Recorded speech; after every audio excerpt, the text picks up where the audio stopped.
He'll be all right.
Well, I know we said we were only going to do that theme music one time, but things have not gotten any better since we've last Rich. So I think as long as the losing streak continues, we continue that theme music until this team remembers that they can win baseball games. I don't know what you think about that.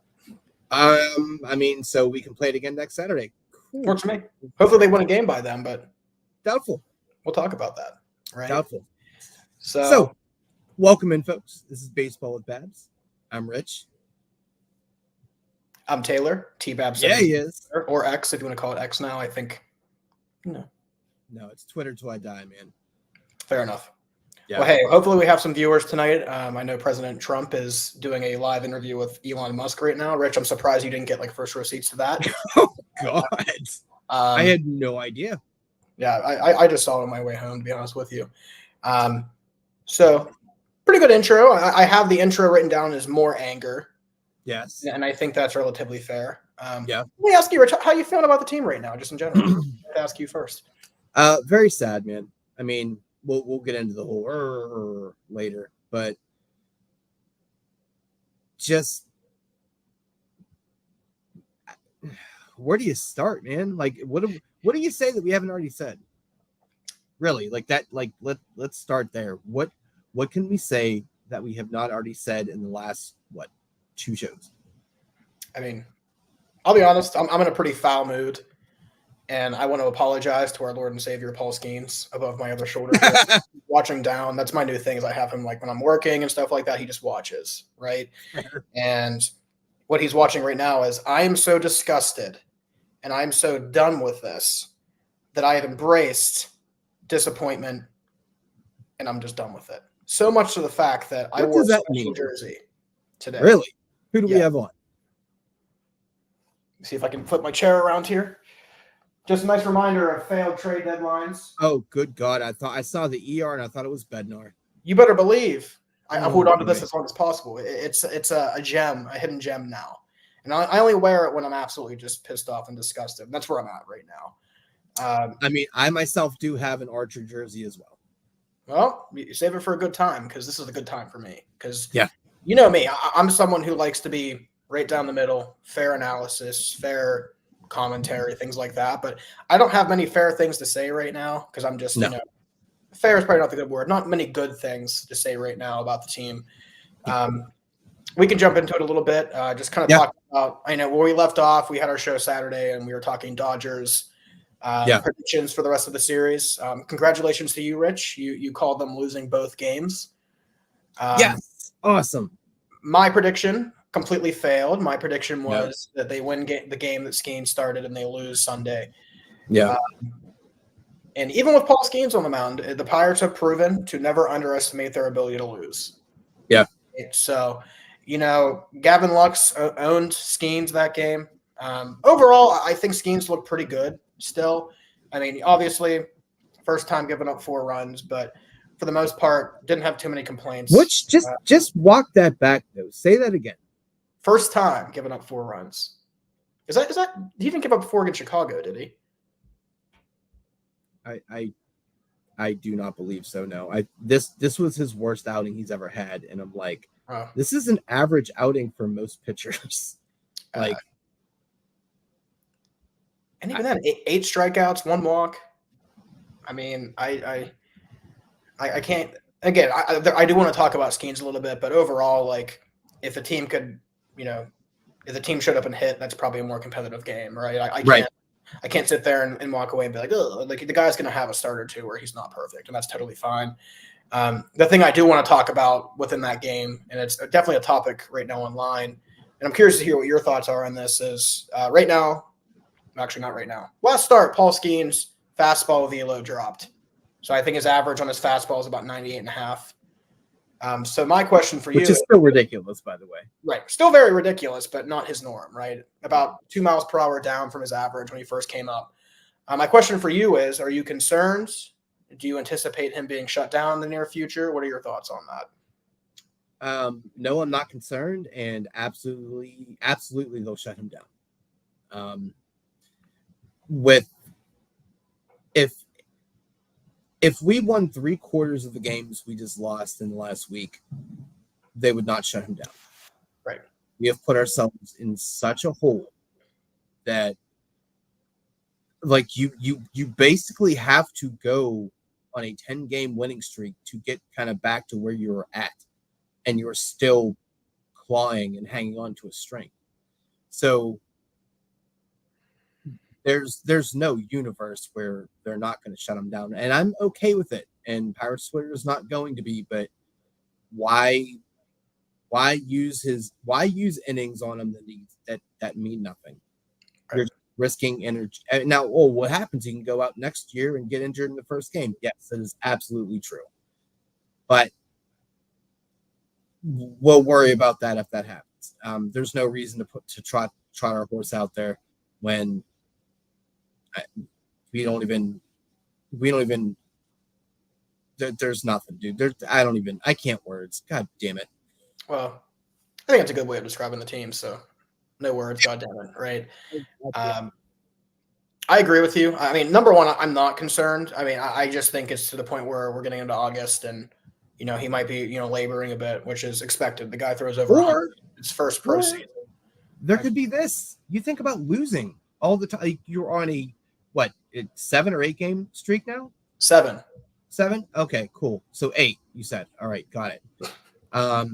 So I think a lot of people forget about this, and this is when when people were like, "Oh, baseball's boring," you're dumb. You're a box of dumb.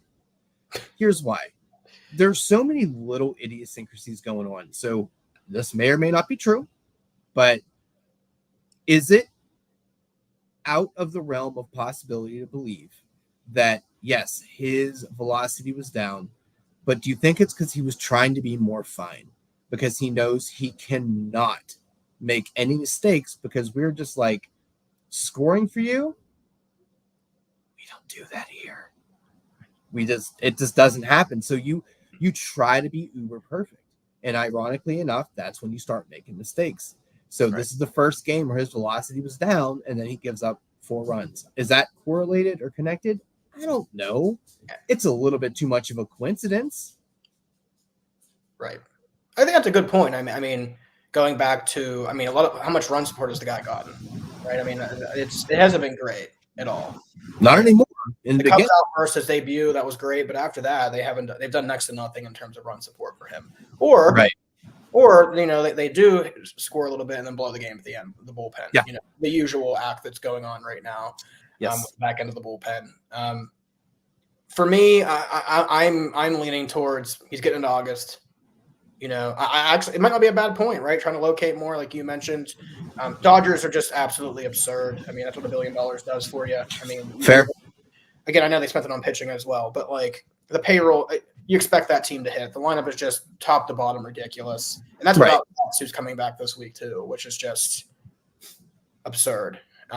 So again, not concerned per se, but I'm right there with you where I wouldn't be shocked at the very least in the very near future, especially if the velo stays down where it was, that they start at least skipping starts, or I couldn't even run a full out shutdown. Right. And I agree with you. At this point, like I've been on record a couple of times on this show saying that, things are terrible right now.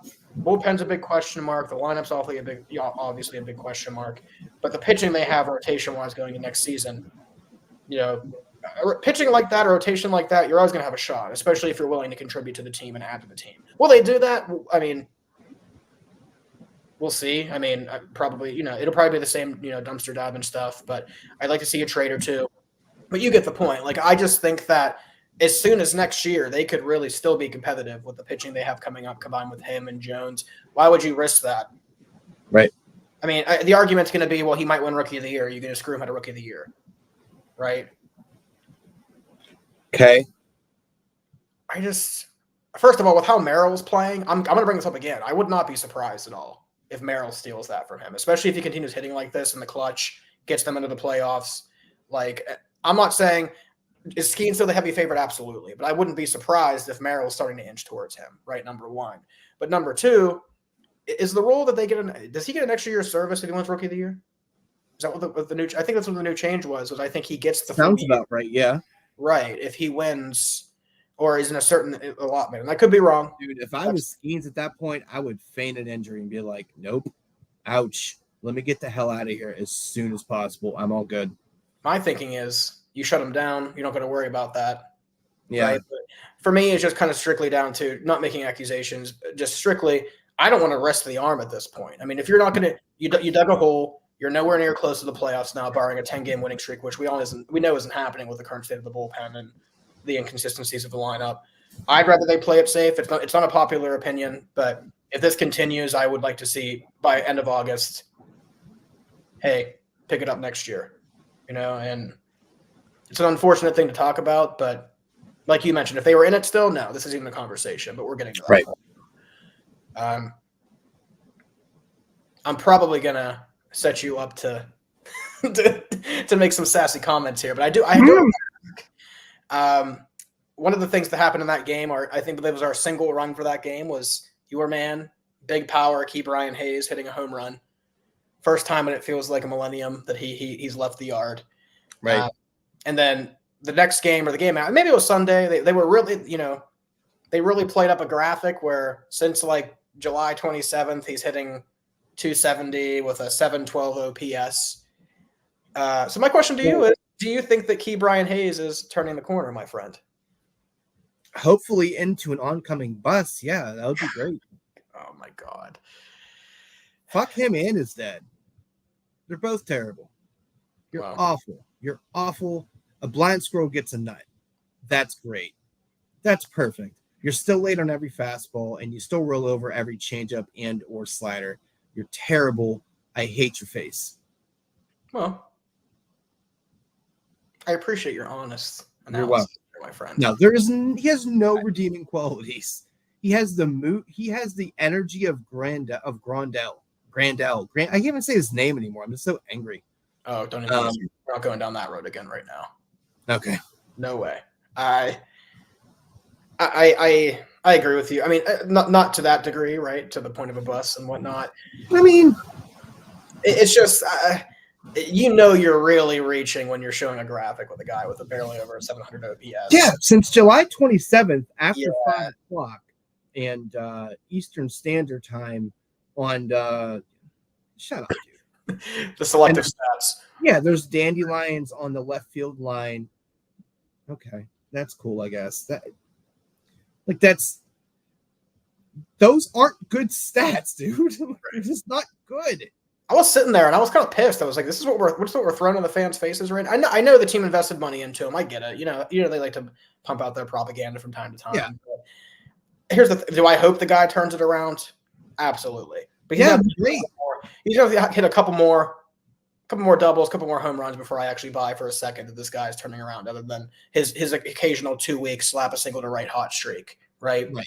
Again, I've been a Hayes fan for a very long time. Up until about a month ago, I was defending him to you, right? I still think the defense is pretty valuable, but my God, the bat is just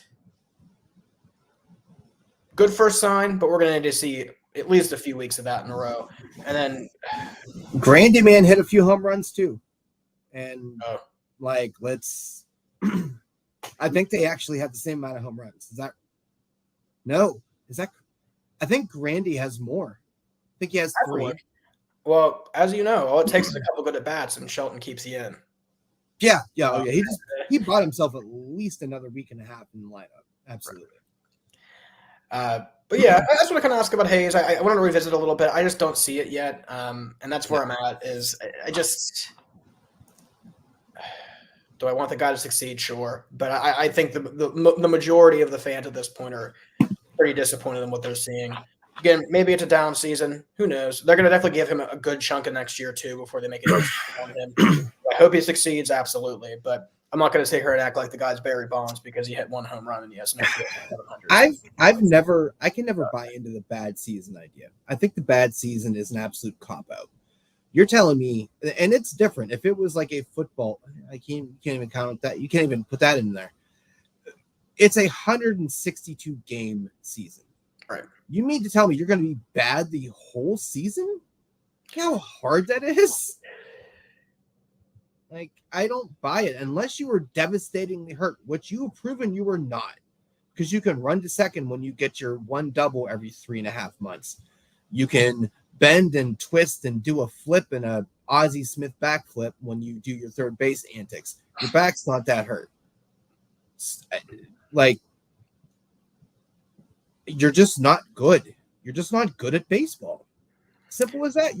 You're born in the wrong era. You should have been born 20 years ago. You could have been Vizquel's, right-hand man. I had to think about directions. Like, that's I don't get it, man. I really don't. But anywho. I agree. We'll find out eventually. Yeah. An injury. I'm sorry we're so negative, folks. We're not trying to be. It's just I'm going to talk about some bright spots towards the end here. Okay. It's going to get worse before that happens, right? So let's shift over to Game 3 of the Dodgers. How I have it summarized is same old shit, pretty much. That's where we're at. Team was down 4-0. Once again, battled back. Bright spot, Kutch, pretty much carrying the team on his back. I know we've been critical of him at times, but got to give the guy credit. I mean, yeah, single-handedly brought that team back into that game. Yeah. Reynolds takes the lead in the ninth. Not ninth. It's top of the 10th. Yeah, I missed the end of it because I was recording the X's there, so you got to fill me in on the. Yeah. So Falter actually did a pretty good job of limiting the damage. I think he ended up going like 4 innings, 4 runs. That's the bright spot here is the bullpen. Till the very end, looked great. I mean, that was something that I had noted. The Dodgers series, the bullpen seemed to stabilize a little bit more, except for, we'll get to that point in a second. But, bright spots, Kutch turning back the clock. That was awesome to see, especially the second home run. I'm not sure if you saw it. It was just. I did. And he just. It was awesome. That pimp job, yeah. Again, I know we've been critical. I'm not saying Kutch should be off the team entirely. Probably more of a bench role next year. Shouldn't be leading off. Right. I agree. Yeah. But really good to see. Really good to see the bullpen bounce back. Even take the lead in the top of the 10th. And then we get to the bottom of the 10th, and Bednar's in for a second inning. And once again, the guy just 100% shits the bed, loses the game. And here's the thing. you're going to be shocked for me to say this because I've actually taken a step back. Can't blame Shelton for this one. I mean, it was pretty much Bednar for a second inning, or you go to Heller, who just pitched 2 innings, or Germán, or Woodford, who we're now figuring out is starting tonight, which probably makes a lot of sense as to why he wasn't available. Fair. And we talked about this kind of placing blame, and sometimes it can be the player, sometimes it can be the decision. It's once again, Bednar can't get the job done. Right. And even in the ninth inning, the guy was giving up. He got out of the inning, but there was some hard contact as usual. And then, bottom of the 10th, the same old crap where he just completely unwinds. Immediate hard contact ties the game. He somehow got a batter out, but it ended like it always does with him giving up multiple runs and the Pirates watching yet another team have a big moment at their expense. At this point, I mean, I want to segue to Bednar a little bit. I know we've talked about him a lot, but we're at the point now where this isn't just – I mean, I'll be pretty blunt here. There's a very reasonable argument to make that this guy completely derailed their season. Let's say he gets the job done. And that's what – I'm going to look something up here. Yeah, that's what kills me about this is, people are extremely negative right now for good reason, right? And the argument is, rebuilds failed, blow it all up. trade everyone. We're going to have to sell, again. I don't agree with that. If the guy gets the job done in these games, they're probably sitting outside of a playoff spot right now. If Holderman doesn't blow up, if Bednar doesn't blow up, those are the two differences right now between them being in a playoff spot and being out of it, right? That's how close you were. So, don't get me wrong, I'm pissed off, but I don't think things are nearly doom and gloom as they seem to be, at least in the future. You're going to have to add some bullpen pieces, obviously, right? But if these guys do their job, they get the job done, we're having a much different conversation right now. Yes. Right? That's how much of a difference it's made. But man, it's just. So currently he has 20 saves. I want to see how many blown saves he has. They were talking up the no blown saves for a while until it should hit the fan. But it's just one of those things where you have to wonder, how do you not go to Chapman at this point? Right? I mean, was that because our coach is a terrible, terrible. He's terrible at most things. I guess that's my question for you: is rest of season, what do you do with the bullpen? Throw it at the wall and see what gets figured out. I mean, I wouldn't be opposed to. I mean, obviously, with how Chapman's actually been a lot better recently, it's obvious the guy needs a little leverage until he figures it out. I mean, it's very obvious at this point the guy doesn't have it. Right. You obviously can't Phantom IL him at this point. You already have Holderman there. You're already down Modlinski. Damn, he has 5 losses. Jesus. Yeah, if he's healthy, it has to be low leverage for the time being. Give someone else a shot. Chapman closes. Give one of the younger guys, someone like Nicholas, a shot in high leverage. Move Beeks up a little bit. Beeks has actually been pitching well since joining. I think he's given up 0 earned runs since his first appearance. Plop the guy in the 6th. Move everyone up a notch. I mean, what do you have to lose at this point, man? I mean, you're way out of it at this point. Give the guy some time to figure it out. That's your only chance of retaining value at this point. So I'm going to read this off here. So 43 games. He has 3 wins, 5 losses, 20 saves. 40 innings pitched, 40 hits, 26 earned runs. Good Lord. 26 earned runs. 7 homers, 15 walks, 41 Ks. His WHIP is 1.35. His ERA is 5 3/4. Not great. No, and just to kind of give you a bit of an interesting thing. So Kyle Nicholas, 41 innings, 34 hits, still not wonderful. 14 earned runs compared to 26. 1 homer. Yes, he's walky. We get that. Same amount of Ks. His WHIP is 1.32. So still not, oh my God, amazing. But you look at Chappie here. All right. 44 innings, 28 hits compared to the 40. 20. Really? No, that's Quinn Priester. Hold on. I'm sorry. You got Quinn on your mind. Yeah. Wow. Chappie, 17 earned runs. Okay. Fair. Not great. 5 homers. 34 walks, which we know. 72 Ks. And, oh, by the way, Nicholas's ERA is 3 and Chappie is 3.5. Right. So if you a month ago, you would have thought that Chapman had a 6 ERA and we're going right. Right. Like Chapman's been great recently. Yeah. Nicholas has really settled what down. He is. You get what you get. You get with what you get with him. Yeah. Right. Like Chapman is lefty and Kyle Nicholas is right-handed white Chappie. There you go. At this point, you got to see what you got, right? Yes. It's very obvious they're going to have to add to the pen in the offseason. Yeah. Why not see it? Why not, give Nicholas a chance, higher leverage. See what he can do. Maybe call Rob Nen or something. See what he's doing. Right. It's just Name drop. Didn't think you're going to hear a Rob Nen reference today, did you? no, I did not actually. You're welcome. It's just like, I'm someone who, watches every game, goes to 30 plus games a year. And even I'm like, at this point, like watching this team is just like, let's watch a game for 4 hours and watch them come back. Let's get excited just for this dude to come in and just serve up meatballs left and right and blow the game. You know what? Here's a good thing. We are obviously we're both very big fans at a detriment. I am so tired, like physically tired. Slept very little. Woke up at about 6, worked at 8 till 6:30.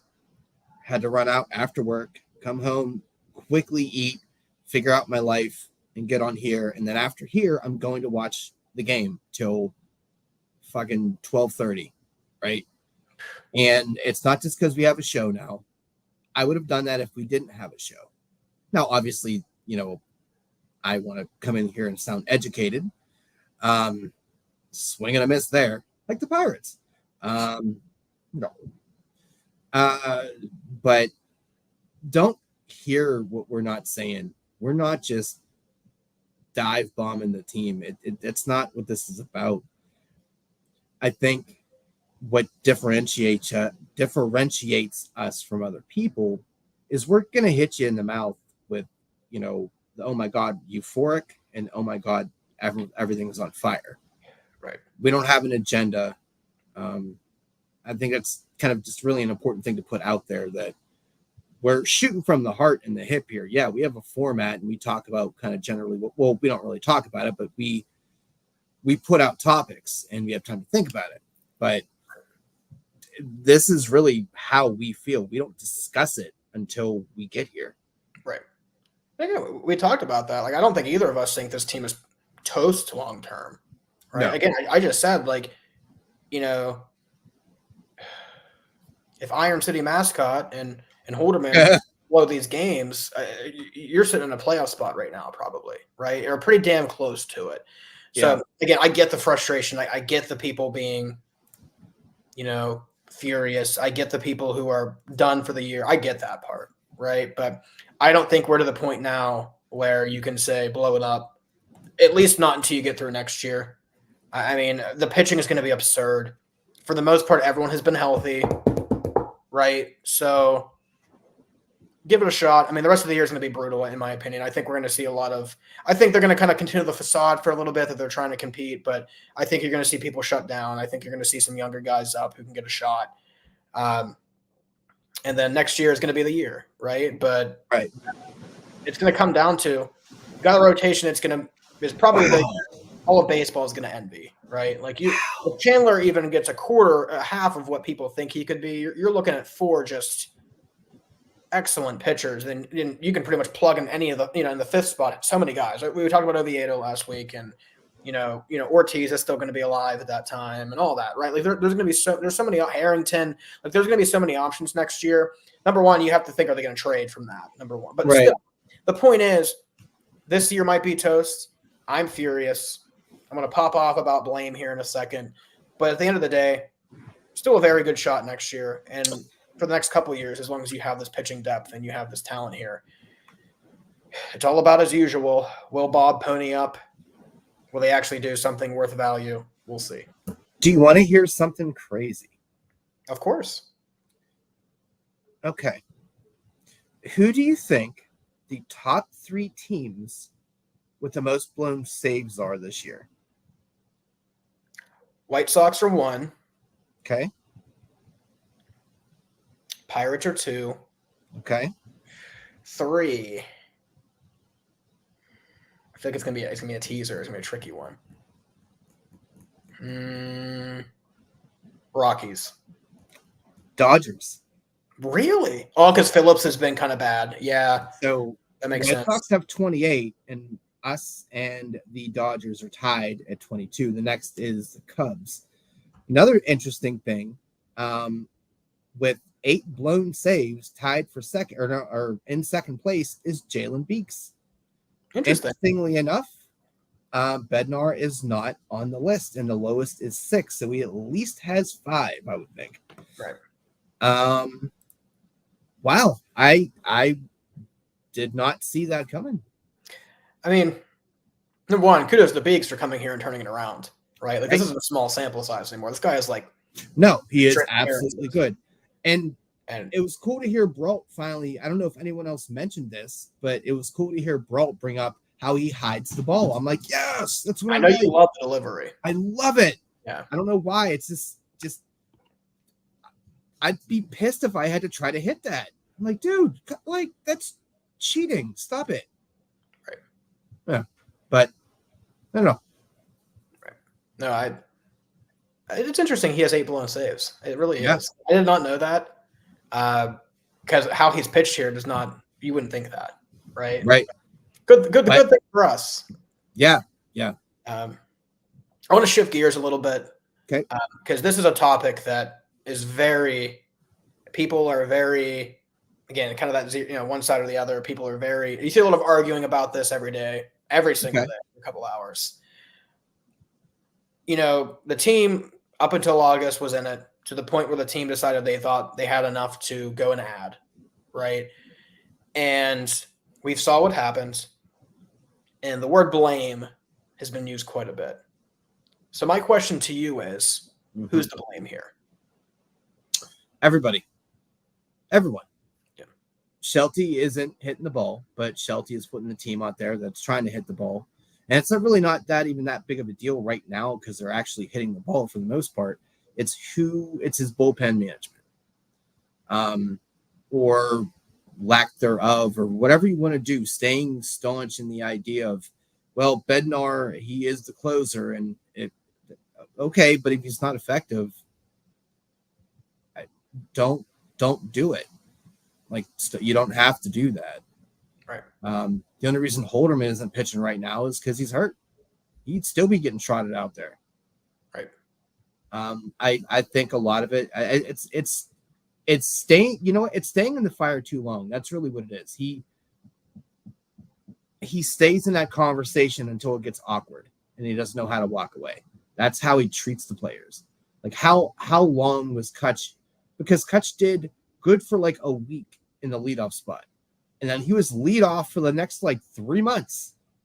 It's like, no, he doesn't. That's not working anymore. You don't have to keep it that way, nor is he a leadoff hitter. Sorry. Like, what do you think? I'll be honest, the list is long. Yeah. I'll start with a few things I want to point out. Again, I have been critical of Shelton, especially on X or Twitter, whatever we want to call it nowadays. Do I think every game is his fault? Absolutely not. Right. So I'm going to start with some of the pieces I think that kind of derailed a lot of things, and they were kind of well hidden until this collapse. And again, if these players perform, then a collapse like this might not take you totally out of it. Right. So you got to start with Hayes. I mean, Hayes has been nothing compared to what they thought he was going to be. They expected a step forward this year, and he has taken a step back. Right. So there's someone they were expecting giant piece of it. Right. They were expecting August, September Hayes. I love Henry Davis, but Henry Davis was expected to make that step, did not. Right. And that kind of was offset by Bart coming in. But even then, the upside of Davis was an elite star. I was going to say, like, I'm wondering how much worse off we'd be with Davis, to be honest. Right. Right. And I'm not ready to give up on him by any means, especially with how he's torching AAA. But Davis did not play a part whatsoever this year, except for the strikeouts and the blunders and whatnot. Just across the board, man. I mean, like, even Rowdy disappeared for half a season. I'm not saying it's his fault, but like, this is someone who didn't show up for half a season. Man, the list goes. I mean, MAT didn't show up for half a season. He's hitting a lot better recently. Right, but he still is what we thought he was. We're going to talk about someone is Jack Sawinski. Did you see how bad he's doing in AAA right now? I'm not surprised. When he went down the first time, Rich, I was shocked they called him back up because he went down and did the same stuff. Well, I think we had an injury, didn't we? Didn't someone get hurt? Yeah. Yeah, someone got hurt. So they kind of – but it's just – you get the point. There's a lot of players who they were expecting to perform or take a step forward who didn't. So And that's what the happened? start. And what happened? What happened? He plugged him in the lineup. Repeatedly. Because why? I mean, hell, I mean, like, and we're going to get to De La Cruz in a little bit, but like De La Cruz is already sitting a lot. I mean, I get it. The guy's slumping to start here, but like, you give Sawinski every chance in the world, right? And De La Cruz That's is an interesting. Sawinski at this point. I mean, I'm shocked that they went and spent on this guy, and he's already sitting most game, every other game. But then you gave Sawinski 8 years. Wow, that's a really, really, really good point.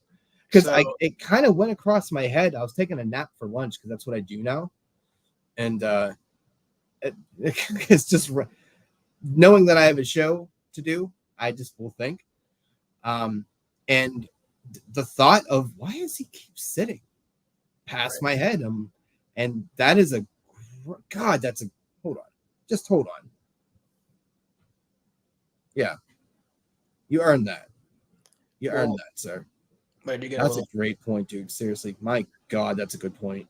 And here's the thing: like, I'm expecting a comment here shortly. Hey, he sucks. And don't get me wrong, he's been bad. But we'll talk about this a little bit more in depth with him. But that's something that strikes me as like, and it kind of goes back to Shelton. Like, a lot of these guys just played, and with Rowdy, it worked out, right? Right. But yeah, he's the exception, not the rule. Right. Now let's get to the real special honorees here. Oh. I want to start with Derek Shelton. Is every game his fault? Absolutely not. But the management, and even the Dodgers game where Bednar stayed in 2 innings, I'm not even saying that was him, right? But there's plenty of other reasons to think, what the hell is this guy thinking? It's not a stretch to say the guy has lost at least 3 to 5 games with his decision making, right? Dude, at least. Shelton. Yep. If this continues, you're going to need, if you actually think you have a legitimate chance next year, you cannot bring that guy in and have him run with this talent coming up. Well, then you got to tank. You have to tank. You cannot be remotely competitive. You have to just jump in the river. I'd argue they don't need a tank because I just don't see, with shutdowns coming potentially, with the back end of the bullpen, you might not need to. It's just going to happen organically. Right. Okay. And I would just be shocked if you went and called up, Travis Williams right now, or Bob Nutting, or whoever the hell you want to call. I don't see anyone being like, yeah, great job. Right. And that's where I'm at, is there's no way they're looking at this guy and going confidently 110%, this is the guy moving forward. And a thought that just popped in my head here real quick. So with the allure of Jared Jones and Skeens, I would think that would probably draw a pretty big named eye onto Pittsburgh. Like, it's not like you're trotting out, oh, here's Oliver Perez, except 10 years removed when he was actually Oliver Perez, like that. I don't know, like that. I just thought about that. They might just shit can him, just be done with it, and say, get someone in here that cares, that wants to coach, right? That has some brass about him. My big thing with him, I'm not saying you need to be ejected every game like Aaron Boone, but dude, you got to go in there. You can't say, hey fella, you gosh darn dang it. It's like, dude, what? Like, go. If I'm in that locker room, I'm looking at him, I'm like, you pussy. Really? Like, that's what you did? You said, oh, shucks? Get out of here, man. Come on. I don't see a scenario where they're going to go, we just brought in all this talent. All these guys are failing. Dude, you must be unfamiliar with our game, dude. You don't care about that. I think he is the most likely one to be the scapegoat out of this, what happened here, right? And to a degree, that's probably fair. I just don't see a reasonable way where they look at this guy and go, I want you to be right so bad, right. You have no idea. Can we bring someone again? A couple weeks ago, I said this. You see this all the time with teams that rebuild, where they get to that point and they go, hey, we have talent that we need to get the most out of. We're not getting it. It's time to bring someone more experienced in and actually go for it, right? And I think that's a very real possibility here. It'll be interesting to see how the rest of the season plays out, because if they win some games, maybe he'll save it. But I think a lot of this is going to be an audition the rest of the year. I said it a few weeks ago. He's pretty much in playoff-like games, atmospheres. This is the first time he's hit a real roster. And what happened? They promptly just fell off a cliff, right? And I'll segue because there's other people involved here, right? Like we got to talk about David Bednar. I just said it earlier. We have to. Like, Bednar just completely derailed the season. Holderman, again, we're being a little bit light on him because we think an injury might be involved. It makes a lot of sense.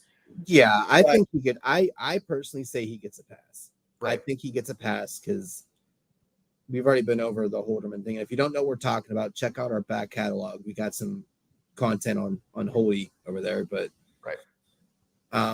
real quick, just before you go any further, I just want to add to one little point there, then we can move forward.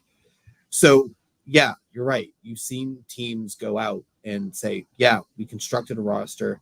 Who we had at the helm was not the captain of the ship. We need somebody better. We're not a normally run organization, though. We are. It just doesn't feel like the front office cares. This is the first time I felt like they cared. And it scares me. Like, I'm afraid. It's kind of like how you're afraid of Hayes to actually be successful and get behind him. I'm afraid to give this team credit, this front office credit, saying, okay, they're going to do the right thing in the offseason, shit can this guy, and get someone in here that wants to actually win, that has some fire, that may or may not punch an ump. And I'm okay with that. I immediately think of when they threw Russell into the river to bring Hurdle in. I don't think it's going to be someone, huge name, but when they brought Hurdle in, that was right when they were about ready, right? Or at least we're getting to that point where they're developing a system and whatnot. Throwing Russell into the river, bringing Hurdle in, that would kind of signify, like, let's bring a legit guy in here, right? But even then, like, kind of look at Charrington's messaging. I know listening to him talk is like a riddle of all riddles, right? Right. But his messaging was, we still think this team's good enough to make a run. At what? Into a wall? All I'm saying is that's weird messaging from a guy that's watching a team just collapse off the face of the earth. And what's going to happen when they don't make a run, which we all know is not happening? Dude, I bet he doesn't watch the games. He probably sees like the run production. It's like, oh, we just missed them. Like, he looks at the box score. It doesn't. And again, since we brought him up, Charrington gets a special shout out here as well, because at the end of the day, this is the team he constructed. Right? The development system obviously has problems with hitting. The people he hired can't develop bats. Right. Bart's the first success story. I mean, there's a couple other, but you get the point. Like, the people he's hired can't develop bats. The team he's constructed. That's the thing is, I might post about Shelton. I might post about, but like, I'm fully aware this is a across the board, players not performing. But at the end of the day, that falls back a day-to-day job, manage, right? There you go. Exactly. My team doesn't perform. Guess who's getting looked at? Yep. And but I had nothing to do with it. It doesn't matter. You were at the helm of it. These are your responsibilities. Correct. Sorry about your luck. Correct. I hate the players have to make the plays. I agree. I agree to that with it. But at the end of the day, like, and then you add in, we're not really holding these guys accountable either. We're playing them for. You see guys jogging the first. Here's my ice cream cone. Like, it's just a really bad mix where Charrington, it's falling under Charrington. Everything's happening under him. Shelton, et cetera, et cetera. Why Haynes is still here at this juncture is just beyond me. Do you think Shelton's too much of a player's coach? Well, that's where I'm leaning, is they need someone who's more, I think that he was the right guy for the start of this, where you wanted to, create that culture and whatnot. But you're at the point now where you want to win. This isn't about being friends anymore. This is about holding people accountable, getting the best performance out of your team, getting the right people on the field, right? So, and then one more special. You can never leave this guy out. You know what Shelton is, real quick? He's like the stepdad. He's like the cool stepdad, but he needs to be like the dad that I don't care if we're friends. We can have a relationship. Understand, if I speak, you need to listen twice. Yeah. Anyway. John Russell, I can't get away from that. Christ. And gotta add one more, because this is another Bob Nutting. If you actually have money to spend in this offseason, you're not half-assing one-year deals. You actually offer. I don't buy for a second the guys you can spend a lot. No way. Do I think they can spend a little bit? Bob's been nutting in our faces for years. They made sure they dumped Perez so they could bring on IKF salary, right? And right? There's still money in play here, but across the board, who's to blame? It's everyone, right? But just a special shout out, Up down. Eric Shelton, you're a rat bastard. Ben Charrington, you're a rat bastard. And David Bednar, you're a rat bastard, right? Yeah. In 2 weeks, I might be cheering your name if they go on a winning streak. That, sorry guys, but like that's where I'm at. Like I'm over this. Like this is yet another year where you get invested, they fall off a cliff. How many more times does a team have to collapse under this regime before you make some sort of change? Well, until they stop going to the parks, there's no reason to. That'll be interesting to see. There's no reason to. And now that Skeens and Jones are here, absolutely not. And O'Neal, they do just enough. Now, obviously, Skeens is not just enough. He's a demigod. But in general, they do just enough every year. They have just enough of a name to draw the actual fans to bring their little shitty kids to the park, feed them all the cotton candy and all the bullshit. Like $13. Look at I mean, fair enough. All of the stuff. And that's what that is. And that lines his pockets. And he doesn't need to do any more. But his cyclical pattern of losing, no one wants to come here. You get a trade. You got a trade. You got Dela Cruz. And is he amazing? No. He has some talent. He has a pedigree, but he's also what you thought he was. Like, we knew what that was going to be. Did he look that way initially? No. He wasn't getting hits. No, but he wasn't striking out that much. He had a good eye. He had good at-bats. Now, he's swinging at fucking curveballs that are 40 feet. I'm like, what are you doing, bub? Like, I don't... did you have, like, a seizure? Did you think you saw something? Like, that's... How he's striking out now is concerning to me.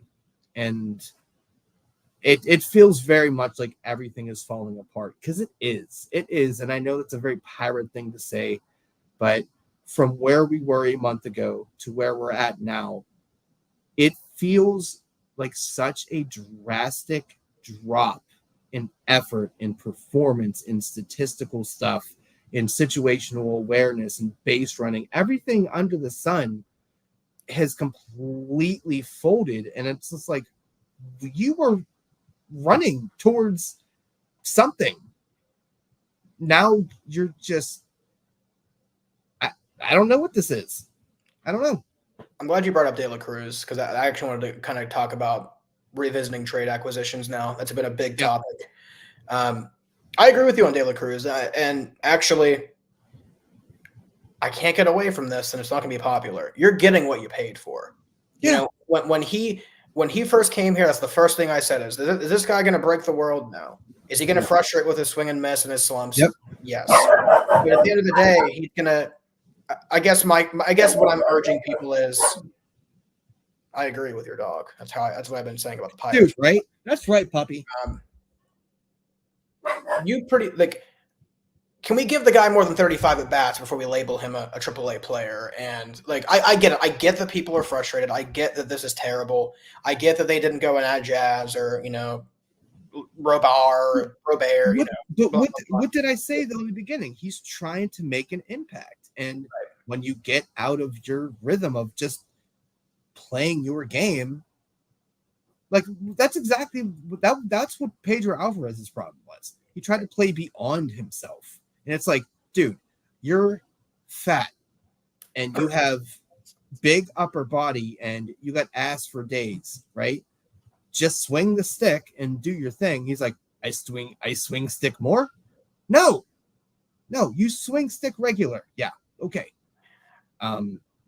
That's yeah. Don't give up on him. I had a feel. I agree. I don't think you can give up on the guy. It's been 35 at bats for Christ's sake. So let's not act like the guy. This is a half a season of him hitting like this. Like it. Yeah. How many at bats did Swinsky have? Right, and they probably tinkered with the guy when he first came in and whatnot. And this isn't me making excuses. He has been putrid, even in the field. What the hell is he doing? Right, but I want to give the guy more than 35 at bats. One of the things I saw when he was the day that he was traded for, it was a Marlins writer. I can't get the name. It wasn't me. It was someone else. But they said he is the type of player that's going to be extremely frustrating because he has stretches where he's doing what he's doing right now, where he strikes out, you wonder what the hell he's doing, and then he has other stretches where he carries your team. Right. So you're getting what sounds like a perfect DH. Yeah. You're getting what you paid for. Yeah. And part of that is on Cherington, right? Like, did I hate the move? No, I don't hate the move. No. I think you need to give the guy more time. He's here for multiple more years. Hell, we were surprised we did this, honestly. This is what you paid for. You paid for a guy who's going to slump heavily, but also have really great stretches. It's the first thing I saw about him. Free swinger, right? I'm not giving up on him yet. No. Especially because I'd rather see you out in right field at this point over Sawinski, so that's fine with me. Stop benching the guy. Like, you give everyone other son 18 chances. You paid for the guy. Let the guy. That's another thing. Like, Cherington went and paid 2 prospects, which he doesn't like to do, and you're already not playing the guy half the time, which is interesting. Yeah. But I get the frustration. Everything that's being said about him is warranted, but let's pump the brakes on. You know what? One thing I do like about him, he talks to himself in the box. If you've noticed that, he's talking. Like, he's working through it, and it's just something you don't really see anybody else in this team do. I don't know if that means anything or not, but it's just something it's one of these little nuanced things that I've noticed. I'm like, okay, I like that, but he looks like he's staying positive. He looks like he's not getting down on himself, probably somewhat because he knows what he is, but I'm just going to double down on it. I think he is just trying to do too much. And I think we're in agreement where why are you fucking sitting him over G1 Bay? Oh my God. Well, it can't get any worse. Like, he had a decent game. I texted you last night. I'm like, oh my God, Bay's hurt, excited. And he wasn't. And that was sad. It's just, I don't get it. I really don't. It's going to be, again, give the guy a chance, guys. Like, G1 Bay is the size of his beard. I'm just tired. I'm just tired of everything doinking off his glove, and he somehow can't steal a base. I mean, he somehow can't steal a base efficiently, despite being like the fastest guy I've seen. Like, I'm over the Bay experiment, and then you add in the guy's kind of an asshole. I mean, I don't care. Yeah. Like, I can't do it, and. No. What should we do for a little bit? I want to talk about IKF. I've actually been really happy with the IKF move. I'm thrilled this guy's on this team next year. And I was mad about the whole thing. And I was like, oh, never mind. Now every chance I get, I'm like, I even put it on Twitter. I was like, bet him, IKF 1.5 total bases. It's almost a guaranteed money now. Hit. Just do the over. Right. And I'm like, all this dude does is have professional at bats. And go ahead, say your thing, because I got something another little nuance thing I've noticed about him. No, like, he's not lighting the world on fire, but like you said, professional at bats. He plays the field well. Like, I'm actually really happy with the acquisition, especially because he's here next year. I think he's going to be a nice piece of this team next year. Yes, absolutely. As long as he can stay healthy, I think that was a great move. And that's all I can say about him, honestly. Like, I haven't been upset with again, he's not lighting the world on fire, but at least we're seeing why they went and got him. He's as advertised so far. I think he'll be a nice piece of the team next year. So, and again, that's where going back to the trade deadline, like, not writing off De La Cruz. I'm not, IKF's here next year too. So is De La Cruz. Right. I can't, and again, back to De La Cruz real quick. I just can't get away from what happens if you get a different staff in here who gets their hands on these players. Does this look much different, right? So I just can't write these guys off yet, at least some of them. Go ahead about IKF. I love how intense he looks in the box. He looks like he is pissed at that ball. He is ready to hurt it. And I love it.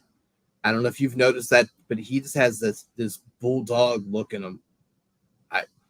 I appreciate that type of stuff. I know it probably falls under the radar. Yeah, exactly. Like, looking like a mug root beer thing. Absolutely. Yeah, I mean, but I don't know if you've noticed that, but he just has a very, like, hey, I'm ready for war, boys. Let's go. So, I think he is probably going to be the leadoff hitter next year. At least he should be. Right. I don't see any. What else on this team would, if we did nothing, who else would be the leadoff other than trotting out Kutch's old ass there to get his walk bat flip in. Watch back. Well, by the way, the umpire effed him on that. You didn't see it yesterday, but he drew a walk and he flipped the bat and he called it a strike. Yeah. So he's had a terrible strike zone this year. Like I don't know what he did to people, but God bless America, his strike zone has been the worst of anyone's on the team, no matter what the ump is. I don't get it. The strike zone likes to tighten up, especially when the Dodgers need it. So I'll leave it at that. I'm saying every game, dude. Like if you look and see what his calls have been anywhere, home, away, in his dreams, like 6 inches below the zone on the first pitch. Yeah, you got to get a hockey stick out and protect the plate. Don't you know that? Yeah, I don't get it, man. It's a weird thing. Yeah. And by the way, I agree with the protect the plate stance, but when they're 6 inches outside, what the hell are you talking about, man? Yeah. Like, come on. Do you want the guy to roll over on the ball? Like I don't understand what that logic is, but that's a whole separate conversation for another day. Well, Robo, so we'll probably get into that during the off season because I don't know what our schedule for the off season is going to be, but I feel like it's going to be a lot of. So we'll talk about that off air, but we'll get into things like that. Yeah. Beeks, very happy with the Beeks acquisition. Aside from the first game where we gave up an earned run, he's been no earned run since. Right. Again, we don't agree. We don't agree with Beeks' beliefs. Right. Quick sidebar: Jarren Duran can get absolutely fucked. Oof. That's our stance on that. That was rough, dude. That was rough. I don't care what your views on politics. I don't consider this politics, but I don't care what your views are. You can't be yelling that shit at a fan when you're on camera. Yeah. I don't. Like I saw Ryan Spader like, oh, ban every player because every player does it. Like, get the fuck out of here, man. Like, I'm sorry for the language, but like, you're a professional. You're going to be end up getting paid a lot of money. Like, like that same thing. Like, no matter what your beliefs are, you don't walk into your workplace and yell like something like that. Like, yeah, and I get it. Fans are literally spouting the exact same thing towards them. But guess what the fans aren't getting? Millions of dollars to not say things like that. You know what happens when fans act like that? Our friend Blizz, who was on the show, was heckling Rowdy Tellez behind the dugout one game. And you know what Rowdy did? He turned around, looked at Blizz, and then a state cop came over and told him to calm down. That's how you handle something like that. You don't have to be a buffoon. And I just like knowing that there's hot mics there. Like, what are you doing, bro? Right. But yeah, Beeks has been great. I mean, there's not much to talk about here. I mean, the guy has been pretty much zero earned since he's lights out. Right. Hell, make him the closer. Shit. I can see a scenario. I think it'll be Chapman, maybe a Beeks in the eighth or a Nichols. I think they're going to, if they do pull Bednar out, I think you will see Beeks in higher. Nichols will probably be the closer if they actually do the smart thing and get rid of him. Get rid of, fat ass. I think their hope is the guy bounces back the rest of the year and they can get some trade value at the end of the year. Yeah, well, hope in one hand, shit in the other. See what happens. See what builds up first. That's we've learned to, let's beat our head against the wall over and over, and this is why we're in our tailspin. Actually, by the way, the music I was going to do for the show today, and I couldn't find it. It was a theme song from Tailspin. Holy shit! What the fuck is on your face? Okay, the wife is doing green face right now. No. Oh God, get away from me, you monster! You gotta Oh my God, it's terrifying. Just so you know, I don't do any of that. My skin's just this perfect all the time. Dude, I didn't know. I didn't expect it, and it frightened me. Okay. I got made fun of a lot for having a baby face and looking young for a while, but now I'm really loving it. I'm almost 30. I still look like I'm 20. It's great. That a boy. It's nice. Until I'm 40, that's a whole separate conversation. Yeah, I stopped getting good sleep, and I aged like pretty quick. Yeah. Fine. We're back to this point, getting excited about prospects. That's what we have to look forward to the rest of the year. Yeah. Nick York, Billy Cook, they're killing the ball in AAA. You got to bring these guys up soon. I mean, like you replace Bay with Cook. I think we're going to see your guy Palacios before that. But God, I love Josh. I also love when Kevin Young is doing. He's like Brooklyn. I'm like, yeah. I know you love Josh, but I do. Cook's killing the ball. York's killing the ball. Those are two. Yeah. So far, those look like great. I mean, Priester's gotten shelled in Boston and AAA so far.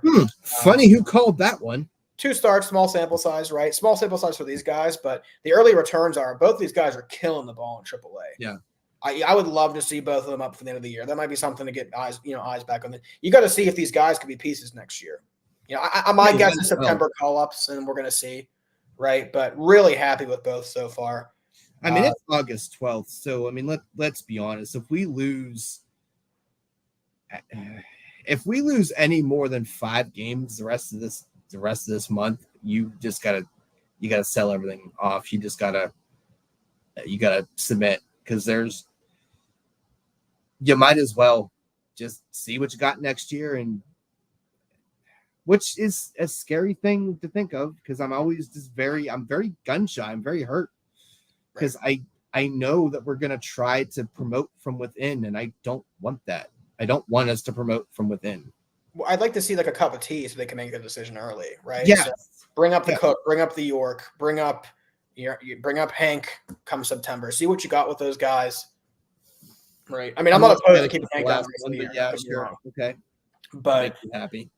I think same thing with the bullpen, where I said you got to give some guys a chance, see what they have. Same thing with these guys. Give them a shot. You might see someone break out, and there's a right fielder next. You just don't know, right? And give the guys a shot. You continue to lose like this. I mean, you brought it up earlier. Barring them winning, 7+ games in a row at this point, there's bring guys up, give them a shot, go from there.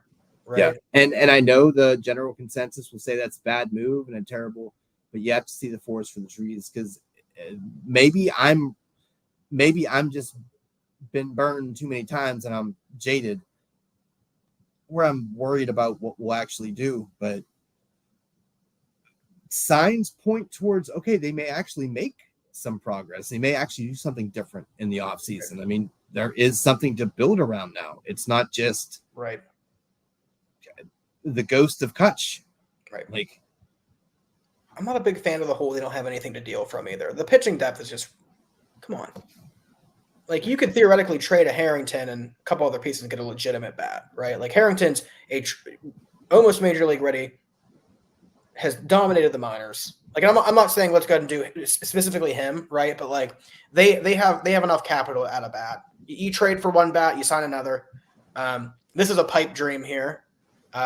Christian Walker makes so much sense, man. It'll never happen, but at his age, you could get him at 3 or 4 years, 25 a year. There's an elite first baseman.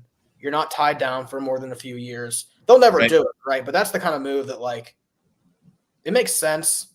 And as with the Pirates, if it makes sense, then it probably doesn't make sense to them. So when it comes down to dollars and bills, right? But I wanted to pop that name out there because that's like a dream scenario for me. It makes so much sense. How old is Walker anyway? I think he's either 33 or 30. I think he might be 34 next year. So he's going to get – I don't see him getting more than like 5 years.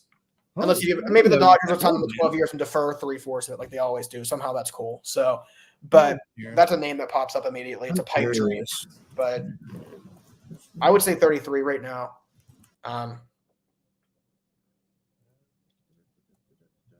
You spent – because, again, I mean – 33. Good. 33. Wow. So he's someone I didn't know he's that old, man. Jeez. That's a scenario, though, where that could work out for them. He's not going to get term. And again, maybe a large market team does give him term because they can, right? But that's a dream scenario for me. You use your pitching depth to acquire one bat. You spend all your money on another, right? But we'll see where it goes. Speaking of seeing what people got, people aren't going to like this. I think we're going to see a whole lot of Domingo Germán here shortly. Okay. He actually didn't look half bad against the Dodgers. I mean, were the 2 runs because the one ball doinked off Reynolds' glove? Am I correct? Yeah. Don't let him be a long man. Let him be a long man. Right. Fine. I could see rotation. I could see him taking Marco's spot. Oh Christ! No. Just get one of the fellas up here that are chucking that rock real sexy like down there. See what you got there. There you go. I think he's going to get a chance. People aren't going to like it. I understand why people won't. He's just a reprehensible. I'm not a big fan. There's a difference between talking about views and talking about some of the stuff he's done. Yeah. Right? Struggling with alcohol. That I have sympathy for that, but the other stuff not so much. Right. Fair. So, again, I think we're going to see a lot of Germán in the near future. I understand why. Not a fan of it, right? But I understand why. He didn't look half bad against the Dodgers. That's a hell of a lineup.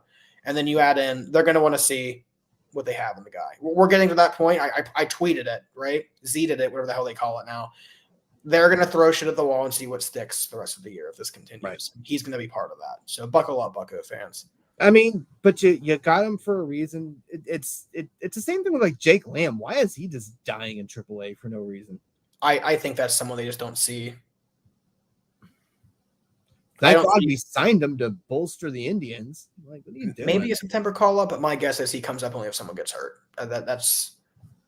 Well, here's my question: like, how long was Rowdy just shitting his big boy pants? How did you not give Lamb a chance at that point? Oh yeah, because we just keep trying and trying and trying. Right. Huh? It just a weird thing just to have someone killing it down there for as long as he has been, and they're just letting him die in AAA. It's a weird thing to do. And then he left, and he signed back again. So maybe they'll give him a cup of tea at the end of the year. I know they like to do that, where they give guys a chance to show free agents and stuff like that. But I don't see it. We'll see though. An injury happens. The organization does some weird stuff, man. Yeah, it is kind of odd. Non-baseball moves for a baseball organization. Just. I want to talk about Ben Heller real quick. I don't hate it. I don't hate the move. When I first saw him come up, I was like, well, and I looked at his. He's been mowing down AAA. Yeah, I heard that. Yeah, I'm not talking like, oh, look, the guy's like had like almost double the Ks as he has innings down there, and then he comes up and blows away the Dodgers for the most part. He did come in that inning, was like, hey, hold my case of beers. This is another one where I actually want to see what he has the rest of the year. That's something I'm actually kind of getting kind of a little tingly about, because like the stats in AAA back it up. Yeah. What he did to the Dodgers backs it up. And again, he might come out and get shelled and I look like a buffoon for saying this, but I'm actually somewhat hopeful about him being a piece if they can get, again, seeing what you got, give him the rest of the year. It literally cannot be worse than Bednar at this point. He is the measuring stick for this, so I guess do it. If he's going to come up in the big leagues and mow people down like that with those K numbers, how? I mean, I understand. They do a lot of questionable things, and I know his name automatically brings jokes, but I'm happy he's back up, and I'm happy to see what he's going to do in the near future. He got destroyed his first outing, and I get it, because it's like, okay, you go back down there, go back down and cook. Well, the first time they brought him up, he was struggling in AAA. I remember him coming up, and I'm like, he has a 5.5 ERA, right? Yeah. So I think things are much different now, and really curious to see. Again, I get it. Negativity is all over the place. Don't blame people, but I think he could be someone that could be a sneaky piece if they can continue. If he can continue the AAA performance, have it translate to the big leagues. So far, so good with the Dodgers game. So, yeah, right. And that could just be an anomaly. That's fine, but you know what? See what you got, man. Like, once again, you sign these people, you bring them up, play them. Right. Simple as that. Especially now, you're not in the race anymore. So now this is your evaluation. This is your spring training in the fall that we're usually doing in July, but this time we're doing it in August. So I have one question before we get to our series predictions. Okay. Does my 74.5 wins over bet hit? The over. Yes. So 75, they get to 75 wins.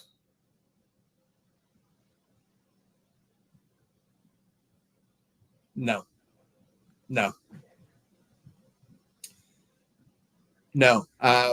We may get to 70.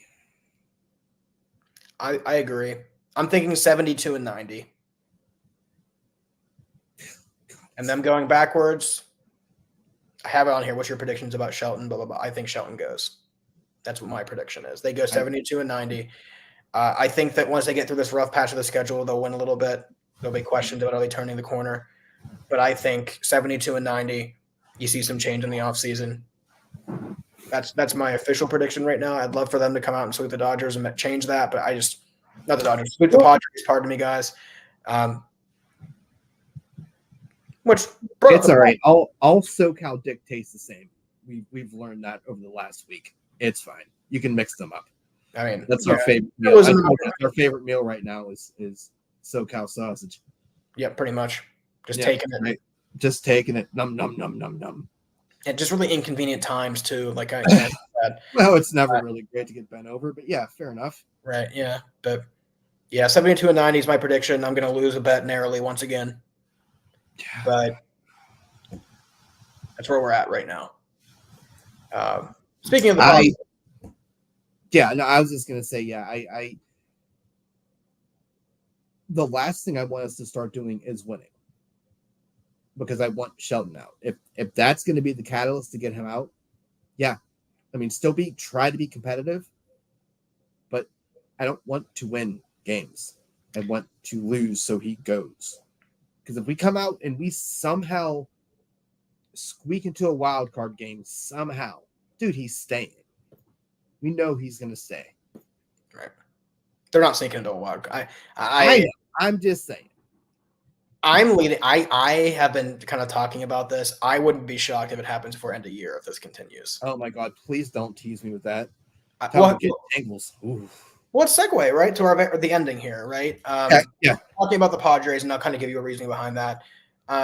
Pitching matchups this series: Woodford versus Musgrove, game 1; Ortiz versus King, the second game. And then we look. I think the third, Keller. Oh my God.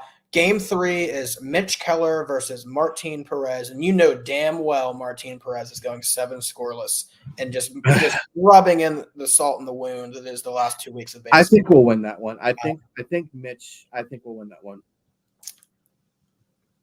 Actually, what was your say? What are your predictions for this series? I like to end with predictions for the series, and then we can reflect. We'll go 1 and 2. We'll go 1 and 2. I always have a little boner for Musgrove. I love Musgrove so much. I want all the good things in the world to happen to him. Jeez. Yeah. I got a Musgrove jersey upstairs, dude. Maybe he'll follow you on the X. Ooh. I mean, please. Yeah, until the start, and then he blocks, but yeah, it's fine. But creative player going tonight. He's looked okay, but I just think we have no fight left in us right now. Like, how many times can you do what you've been doing to just get crushed at the end of the night? Right. I know you're a professional, but dude, you're still a person, man. I'm going to side with the negative Nellies. Yeah. Because I think that they're very fair to be negative at this point. I foresee this losing streak hitting double digits. They once again get swept. Wow. Oof. And I think it's going to be, game 1, game 2. Number 1, again, has Woodford been god awful? No, but I just don't see him beating Musgrove, especially with how the Padres are. My God, the Padres, I saw a stat in high leverage situations, 9th or later, they're number 1 in the league in OPS, batting average, all that. That is the perfect goddamn storm, my friend. I don't care if they're up by 4 runs in the 9th. It doesn't matter. The team of destiny with their clutch hitting coming up against, Iron City, Dave, and an injured bullpen. I just don't see. And again, we'll say this and they'll go somehow win the series, but I don't see them winning any of these games, especially because I see game 3. This is how it always goes. Martin Perez is going to look like Nolan Ryan. Oh God, no! I think we'll torch him up, but yeah, that doesn't even matter though, because we still have to pitch like innings 6, 7, and 8 and 9. So God knows what'll happen there. So that's where I'm at. Like, I don't doubt the team's going to hit a little bit. That's not where I'm at. It's that I don't trust whatsoever the bullpens, especially against this team. They are just Merrill hits a home run every other game. It feels like. They're just they're clicking on all cylinders. I like the Padres as like a sleeper World Series team if this continues. I just think that they are one of those teams that's getting hot at the perfect time. They're coming up in big moments. And they'll eventually get you back too, by the way. So that's basically like a trade by acquisition situation there. Mm-hmm. And then the bullpen's been good recently. Like, I just don't – this team is in another league right now compared to the Pirates. I think we hit 10, and that's where I think the longer this continues, the more likely is we see something happen, because, this is a team that was 2.5 games into a playoff spot when they made these deals, and what happened since? You completely cratered. Like hard, like not even remotely close. Right. You died a real quick death. you think some of the, and I know this isn't a professional thing to say, and we can probably get out of here on this little note. Wonder how much of that team is like, I want this guy out too. Well, that's where I'm coming from. Is they look defeated. They look like they're, the body language, all of that. Like, and that's not all on him, right? But at the end of the day, we got to go back to. People say year 5. This is year 5. The guy has yet to win more than, a certain stretch. There's constant questions about development and players getting to the majors and not. And again, I understand the players have to perform and there's other coaches, right? But at the end of the day, he oversees that staff. Right. Right. And someone has to be held accountable at some point. And I actually think for the first time in a long time, the Pirates will, with how they've been talking. And again, I'm not actively rooting for this, man. Like, I'd love for them to come out and win these games, but I just don't see it happening. And well, that's where we differ, my man. I'm not saying suck for luck, but suck enough to get rid of him. Right. But all right. So Rich is 1 game out of the series. I say 10-game losing streak. Hope I'm wrong. Yeah. But it'll be an interesting week of pain and misery. And, I'll have my Chris Archer jersey on standby just in case. Nice. Maybe wearing this will make someone feel bad for me.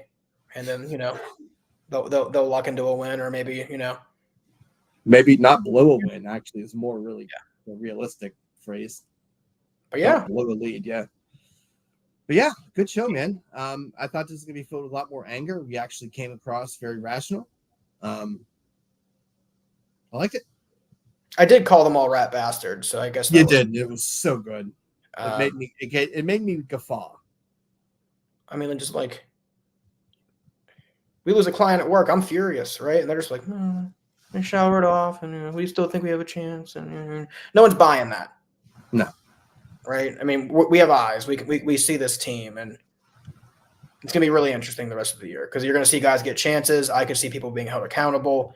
We're going to see a whole lot more meltdowns on the Twitter. Yeah. Well, yeah, I mean, that's 8 o'clock Saturday. Hopefully we have some good stuff to talk about, or at least something positive, right? Yeah. The world is not falling apart. It's just like that this was a deserving tongue lashing, and we'll see. So, all right. Yeah. So follow my dude here on the, what do you want to call it? Do you want to call it X or Twitter? We're going to call it Twitter. Good boy. I'm just going down the bottom. I'm going to figure out how to put my Twitter handle in here. It is in there. It's out at the bottom, but I think I can do it like the Zano, like how you do that thing underneath your name. I think I can do my Twitter handle there. So I'll figure it out. Yeah, you can. Yeah, absolutely. We mentioned giveaways and stuff like that in the last show. We are going to be doing that. I'd like to get some more eyes on our accounts as well as YouTube, all of that. So I got some nice autos I can give away, things of that nature, some tickets to games. So stay tuned with that. Don't tell them all the things. It's all good stuff. I mean, also tell them the things. But we'll be posting about that in the near future. Yeah. Anyone who tuned in, we appreciate it. Anyone who watches the recording, we appreciate it. Yeah. So you guys having fun. Yeah. Yeah. And not too much right now, but well, you know what though? It's still cathartic, man. And I feel like we're giving the people a service. So this will get chopped up later. I got a lot of work to do Wednesday and Thursday to make some things fun here because life's a little frantic here. But oh god, football's coming up too. And I told you, you're pretty much almost a permanent guest on football now. Oh, I'll be on football for sure. No, you got to stay up past your bedtime though. That's all right. As someone who won 3 consecutive fantasy football titles, first in league history in my home league. Oh, this guy. I'll be some great presence with my advice and in-depth talk. I love the cocky. Right. I should not clip that up. That'll go unfortunate. Put me with Duran. I'm sorry. But yeah, seriously, thanks, folks. Thank you. Is it Tyler? Taylor? It's Taylor. T-Bag 17. T-Bags. You son of a. All right. I'm jumping off. You can clip. Let's go make our bets and try not to be too sad. Time to lose by one leg. What? Time to lose by one leg. I've lost like 8 straight bets by one leg. Oh God, that's terrible. I'm furious. Oh, I don't know if you have any NASCAR fans. I bet on Joey Logano to win the race last night. Just look up the video, Rich. You'll understand once you watch the video. Okay. I know you're not a NASCAR fan, but just look up the video. see why I'm so angry about it. Interesting. I'm All right, fair celebrating enough. hundreds of dollars, and you'll see. Oh, really? Yeah. All All right. right. Have a good night, man. Toodles, folks. We'll see you Saturday. See ya. All right.